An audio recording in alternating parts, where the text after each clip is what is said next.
ચિદાનંદ રૂપમ શિવોહમ શિવોહમ. મહાશિવરાત્રિ નિમિત્તે એકવાર ફરીથી તમને ખૂબ ખૂબ હાર્દિક શુભેચ્છાઓ.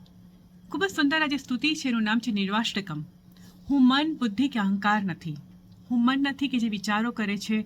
હું એ બુદ્ધિ નથી કે જે નિર્ણય કરે છે. હું અહંકાર નથી કે જે નાનું મોટું માને છે. હું આંખ, કાન ને નાક કે જે પણ નથી. હું ઇન્દ્રિયો નથી. હું પંચ મહાભૂત નથી. હું આકાશ નથી, ધરતી નથી, અગ્નિ નથી કે વાયુ નથી. મને જે ખબર છે, જે મને લાગે છે હું છું, એ બધું જ મનની રમત છે. હું ફક્ત આ બધાથી ઉપર છું અને હું એક ચેતના છું, જે છે ચિદાનંદ રૂપમ શિવોહમ શિવોહમ.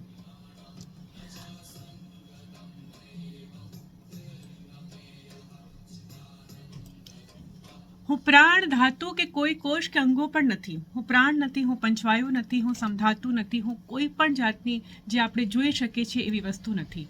શરીરનું વિજ્ઞાન, જીવ શક્તિ, તમે જે પણ કહો એ બધું જ મારામાં અસ્તિત્વ નથી. હું ફક્ત એક ચેતના છું. હું પાપ નથી, હું પુણ્ય નથી. હું ભૂખ નથી, હું ભોજન નથી. હું ફક્ત ચિદાનંદ રૂપમ શિવોહમ શિવોહમ છું. એટલે કે હું જે છું એ એક ચેતના છે, જે છે શિવ સ્વરૂપની. હું પુણ્ય નથી, પાપ નથી, હું સુખ નથી, હું દુઃખ નથી. હું મંત્ર નથી, હું તીર્થ નથી, હું વેદ નથી. હું યજ્ઞ નથી, હું ભોજન નથી, હું ભોગતા નથી.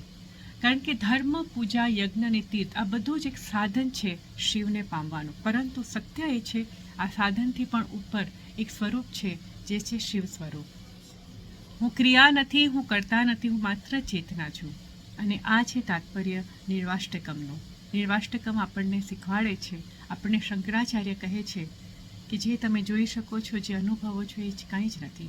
શિવ સ્વરૂપ આ બધાથી ઉપર છે અને એ છે તમારી ચેતના. એકવાર ફરીથી તમને બધાને મહાશિવરાત્રિની હાર્દિક શુભેચ્છાઓ.